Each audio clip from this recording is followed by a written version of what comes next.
Hey guys, welcome back to this channel. In this video I'll be showing you guys how you can blur someone's face on CapCut PC.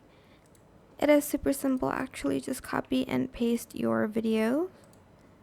Then you are going to go to the effects section and you're going to select blur and you're going to add it to the second video. Adjust the blur. Select the video, go to mask and select circle. Whoops.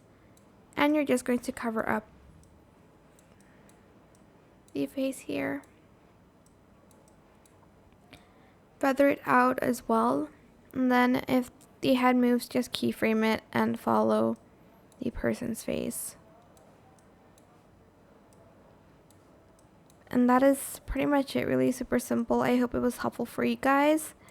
Don't forget to like, comment, share, and also subscribe to this channel if you haven't done that already.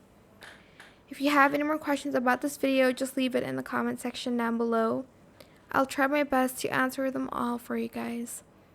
And if you found this video helpful, please click the thanks button as well. That is it for this video. Thank you so much for watching. Bye.